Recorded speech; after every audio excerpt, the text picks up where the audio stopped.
Bienvenue sur Vécu de Ticket for Change, le premier podcast collaboratif fait par et pour des acteurs de changement. Dans ce podcast, tu entendras des témoignages de personnes qui ont décidé d'utiliser les 80 000 heures de leur vie qu'ils vont passer au travail pour contribuer à la résolution des enjeux sociaux et environnementaux d'aujourd'hui. Ils te partagent leurs meilleurs apprentissages suite au succès et aux galères qu'ils ont vécues sur des questions bien précises. Cet épisode a été réalisé en collaboration avec le Mouvement des entrepreneurs sociaux, qui promeut les solutions des entrepreneurs sociaux et leurs propositions au service d'une économie humaine et efficace. Si tu souhaites toi aussi apprendre à réaliser tes propres épisodes vécus, voire même ton propre podcast engagé, rendez-vous sur vécu.org. Nous t'y avons concocté une formation en ligne. Et si tu apprécies ce podcast, n'hésite pas à nous laisser un commentaire et une pluie d'étoiles sur Apple Podcast. À jeudi prochain et bonne écoute. Vu, Vécu, vaincu. Pour plus de vécu, clique vécu.org. Je voulais te dire, tu sais, on a tous nos petits problèmes. Vécu by Ticket for Change. Je m'appelle Fabrice Poncet, j'ai 46 ans, je suis marié, nous avons 4 enfants. Et il y a une dizaine d'années, en 2008 exactement, j'ai eu envie de créer La Fabrique. Alors La Fabrique, c'est une ébénisterie locale, collaborative et solidaire. C'est un projet dans lequel j'ai essayé avec mon associé Nicolas Autric de mettre ce à quoi on tient profondément pour éviter de se retrouver, j'allais dire, piégé par notre propre entreprise. Donc notre métier, il est très simple, on achète des planches, on les transforme, on fabrique des meubles, on essaye de vendre tout ça plus cher que ce qu'on l'a acheté pour gagner un peu d'argent et avoir la capacité de se développer. On est installé dans la banlieue de Lyon. Aujourd'hui, on est 25 personnes. Ça correspondait au projet initial qui était de créer des emplois et notamment une partie des emplois qui sont destinés à des personnes qui en sont éloignées. Bien que nous soyons une structure tout à fait conventionnelle, on est une bonne vieille SARL des familles, mais avec un programme d'insertion qui est autofinancé et qui marche sur notre modèle économique qui s'appelle Hop Emploi. Les autres éléments qui sont importants pour nous dans La Fabrique, c'est les questions environnementales. On a une activité qui, évidemment, comme toutes les activités de transformation, a un impact sur l'environnement. Alors on essaye d'être aussi bon que possible, on n'est absolument pas parfait, mais on travaille que sur des bois de pays, on essaie de trouver les meilleurs vernis, les meilleurs cols, on essaie de bien valoriser nos déchets, on achète de l'énergie réellement verte chez Enercop, on achète de l'argent réellement propre à la nef, etc. Le deuxième axe, il est un petit peu plus informel, c'est la question du beau. On pense que le beau nous rend meilleur, le beau est nécessaire dans la vie, et il nous rend plus humains et plus grands. Et donc on essaye de mettre du beau dans tout ce qu'on fait, à la fois dans les meubles qu'on produit, mais également dans la manière de travailler ensemble. On essaye d'être une belle équipe, on essaye d'être des belles personnes, voilà. En toute modestie, bien sûr. Le troisième axe, il est autour du partage du pouvoir et de la richesse, et on a des outils très simples de limitation de l'échelle de rémunération, d'accord d'intéressement, de grille de salaire, et puis des éléments de partage du pouvoir que je vais redévelopper un petit peu plus tard. Ce projet s'est bien développé, c'est bien passé, on est parti de zéro. Aujourd'hui, on fait un peu plus de 2 millions d'euros de chiffre d'affaires.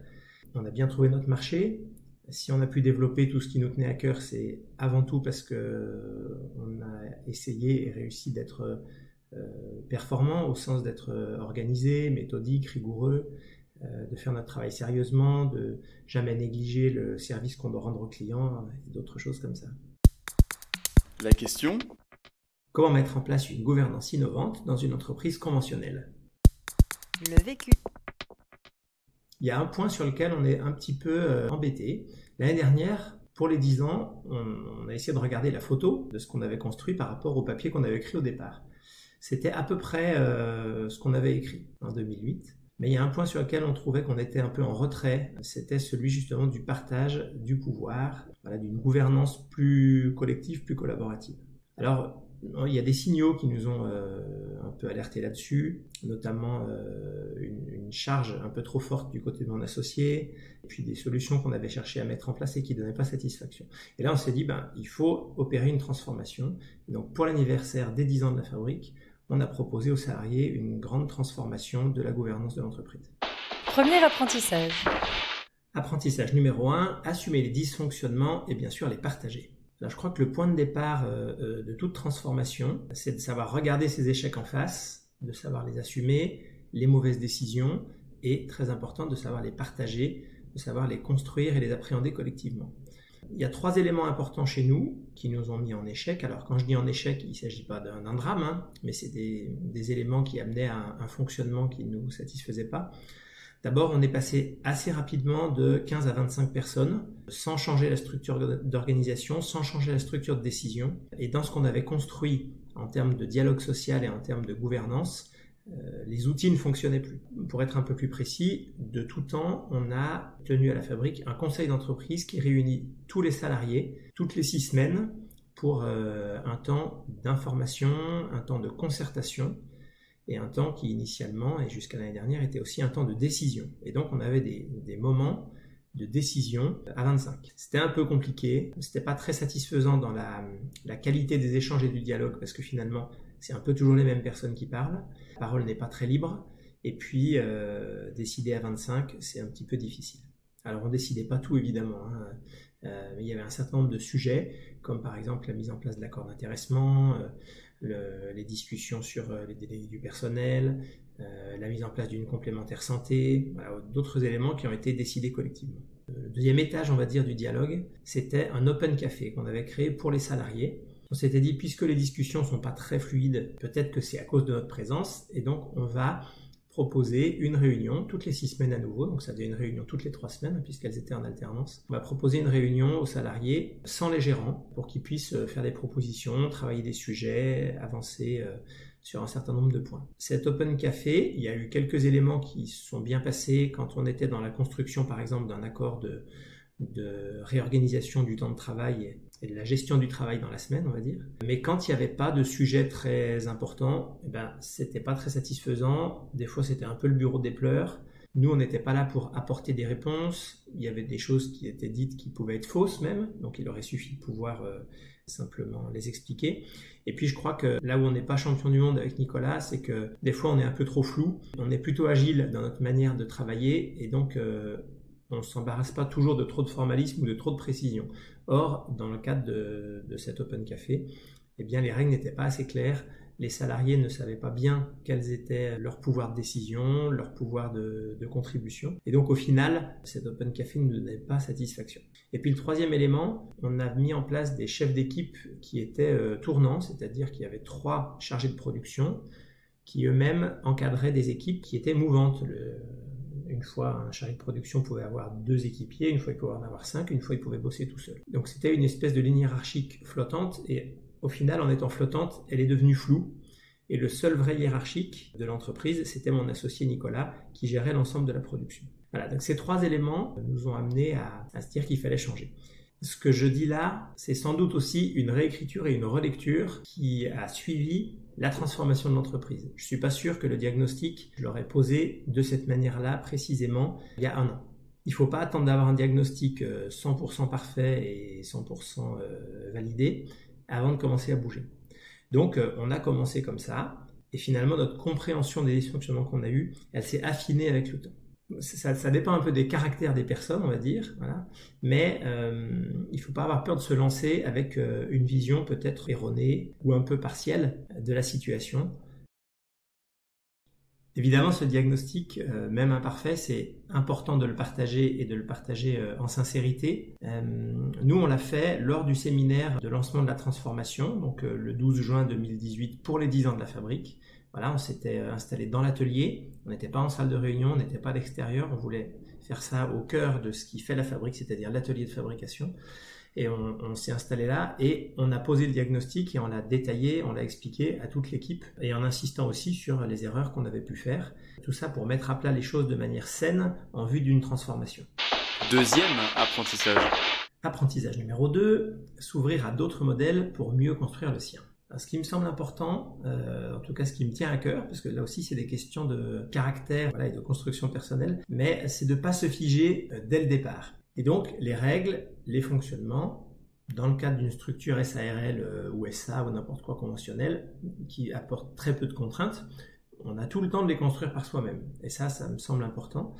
Et du coup, le point essentiel au départ, c'est celui, des fondements de l'entreprise. Qu'est-ce qui profondément fait l'identité de l'entreprise? Ça, évidemment, ça doit être extrêmement clair au départ de l'entreprise pour qu'elle ait sa propre identité. Mais les règles, c'est quelque chose qui peut venir par la suite. Donc, ne pas trop se figer dès le départ. Le deuxième élément, c'est de s'inspirer. Alors, je lis pas des longs ouvrages de management parce que je trouve que des fois les histoires sont un peu trop racontées et embellies, et surtout le style d'écriture américain qui est un peu fatigant. Donc, je lis des articles, je lis des publications, je rencontre beaucoup d'autres structures. Alors, dans le cadre des réseaux de l'économie sociale et solidaire, avec le MOVE par exemple, mais aussi des entreprises conventionnelles et aussi des gens du secteur associatif et du secteur sanitaire et social. Voilà.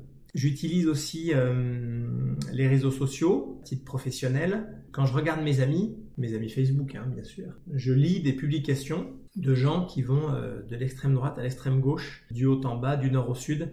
Voilà, j'ai un réseau social qui est extrêmement diversifié. Je trouve ça très intéressant parce que ça alerte sur des problématiques qui ne sont pas forcément partagées dans des univers qui sont un peu trop semblables. Moi, en tout cas, les histoires de gouvernance, c'est aussi beaucoup en voyant des petites publications, des expériences que mènent des structures coopératives ou des structures alternatives qui ont nourri la réflexion, et puis ensuite on fait quelques recherches, etc. Évidemment, avec Internet, c'est quand même très facile. Le dernier point, c'est aussi de se faire challenger. On a la chance d'être deux avec mon associé, donc on se challenge entre nous, mais on a aussi travaillé un peu avec un consultant. Alors c'est pareil, moi-même j'étais consultant dans le passé, je pense qu'il ne faut pas en abuser, mais une personne qui vient avec un œil extérieur, c'est quand même assez intéressant. Et puis on a beaucoup de visites à la fabrique parce que le modèle de ce qu'on construit intéresse. On a des étudiants en sciences sociales, en ébénisterie évidemment aussi, on a des lycéens, on a des étudiants d'école de commerce, on a aussi des visites mensuelles à la fabrique. Donc quand je présente la fabrique, les gens sont très contents, mais à la fin je leur demande quand même qu'est-ce qui vous paraît bizarre, qu'est-ce qui vous paraît incohérent, qu'est-ce qui vous paraît pas fonctionner, qu'est-ce qui vous chiffonne, pour essayer d'aller chercher dans la diversité des gens qui nous rendent visite, voilà les éléments qui pourraient sembler incohérents dans notre construction. Je me souviens en particulier d'une étudiante en psychologie qui trouvait que notre grille de rémunération n'était pas quelque chose qui était une bonne manière de travailler, voilà, parce que de son point de vue, le salaire ne devait pas dépendre que de la performance dans l'entreprise. Alors ça ne veut pas dire qu'on a changé notre grille de rémunération, mais ça m'a ouvert une réflexion sur qu'est-ce qui doit constituer la rémunération des gens. Troisième apprentissage.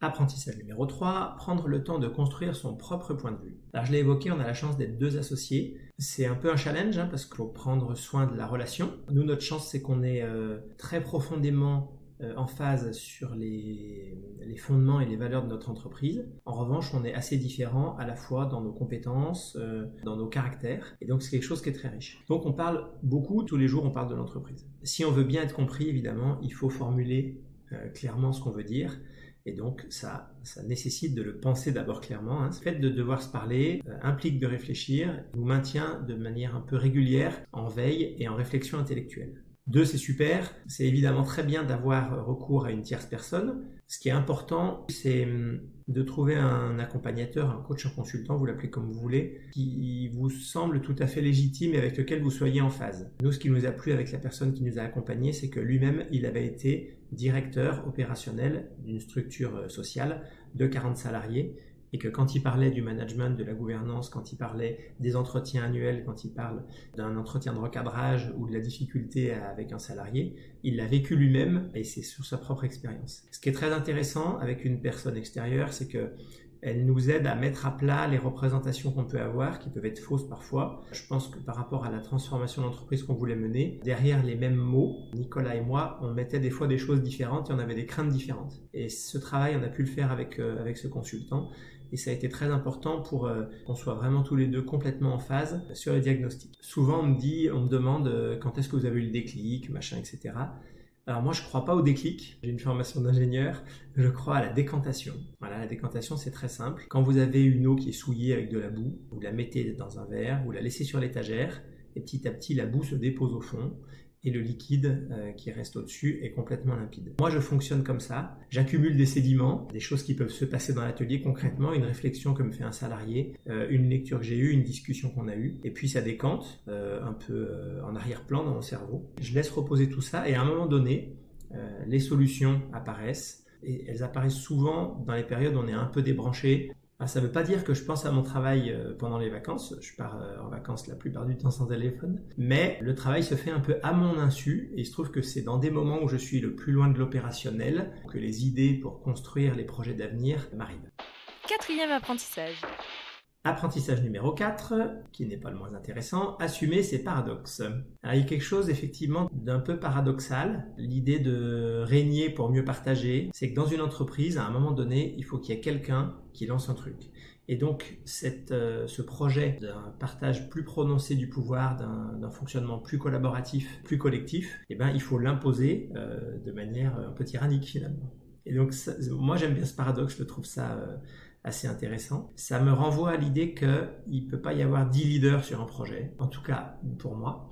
Je sais qu'il y a des projets collectifs qui fonctionnent bien, mais on ne peut pas demander à l'ensemble des salariés d'une entreprise d'être sur un même niveau d'investissement, sur un même niveau de compréhension des sujets, sur un même niveau d'énergie. On a mis en place une nouvelle structure de gouvernance et les salariés qui y participent disent « nous, on participe à cette gouvernance, mais par contre, on n'a pas choisi de devenir chef d'entreprise ». Le deuxième élément, c'est qu'il faut faire les choses avec sincérité, évidemment, avec simplicité, et il faut que ce qu'on prône en termes de fonctionnement se traduise par de l'exemplarité. Les comptes sont ouverts une fois par an, plus qu'une fois par an, mais en tout cas une fois par an. On analyse le bilan tous ensemble, on regarde ce qu'on a dépensé, comment on l'a dépensé, comment on aurait pu faire mieux. Il n'y a pas de secret dans l'entreprise. Ça ne veut pas dire que tout est tout le temps dit à tout le monde et tout le temps, mais il n'y a pas de choses fausses. Évidemment, rien n'est parfait. Dans ce qu'on cherche à faire, il n'y a pas d'écart entre ce qu'on veut vraiment être et ce qu'on s'efforce d'être. Le troisième élément, c'est qu'il faut arriver à embarquer toute l'équipe, et ça demande de l'énergie. Voilà, c'est un don, un talent particulier. Du moment qu'on l'a décidé, du moment qu'on est sincère dans ce qu'on fait, ensuite il faut mettre de l'énergie pour embarquer tout le monde. Il y a des gens qui sont toujours partants pour avancer, il y en a qui intéressent moins. En tout cas, dans notre nouvelle organisation, à la Fabrique, personne n'est obligé de participer et de donner son avis tout le temps. On veut faire une entreprise où chacun puisse trouver sa place. Trouver sa place, ça veut dire aussi avoir envie de bien faire son métier d'ébéniste sans s'intéresser spécifiquement au développement de l'entreprise. À la suite du séminaire de lancement de cette transformation qui était donc pour les 10 ans de la Fabrique le 12 juin 2018, on a eu un temps de maturation un peu informel où à partir d'une proposition d'organisation que nous avions faite avec mon associé Nicolas, on en a discuté lors des déjeuners, parce qu'on a un cuisinier à la Fabrique, donc du coup on déjeune ensemble, pendant les pauses, pendant les temps de trajet, et aussi dans des moments un peu plus structurés de réunion, pour aboutir à un séminaire de bascule le 21 septembre 2018 qui nous a permis de transformer l'organisation. En 2 mots, voilà notre nouvelle organisation. Elle est basée sur des principes sociocratiques avec une approche de subsidiarité. L'élément le plus important, bien que ce ne soit pas le plus spectaculaire, c'est la constitution de petites équipes autonomes avec beaucoup de pouvoirs de décision, des pouvoirs d'engager des dépenses, des pouvoirs de transformer l'organisation. Donc on a 4 équipes, une équipe on va dire du cœur historique de la Fabrique qui est l'équipe projet, qui fait des projets sur mesure. On a une deuxième équipe qui est une équipe multiple qui fait des fabrications en série. Et puis ensuite on a une équipe au bureau, parce qu'une équipe, elle doit pouvoir gérer des problèmes qui lui sont communs, et les problèmes qui sont communs, ils sont souvent liés à des questions de lieu. Moi, je crois beaucoup qu'on fait entreprise en se frottant et en étant physiquement ensemble. Comme d'habitude, on n'a pas été hyper précis sur les règles, et donc petit à petit, les salariés nous ont demandé, par exemple, des seuils de dépenses. Donc, moi, j'avais tout à fait confiance pour les dépenses, mais les équipes ont souhaité dire en dessous de 50 €, j'achète tout seul, à 100 €, j'en discute avec quelqu'un, et le plafond des dépenses d'investissement, c'est 15 000 €. Voilà. Moi, je n'avais pas besoin d'établir des règles de cette nature, mais les salariés en ont eu besoin, et ça m'a rappelé qu'effectivement, la liberté, elle ne se construit que dans un cadre qui est bien défini. L'élément le plus spectaculaire de la transformation, c'est la création d'une direction collégiale de 7 personnes. Donc, on a les 2 gérants, Nicolas et moi-même.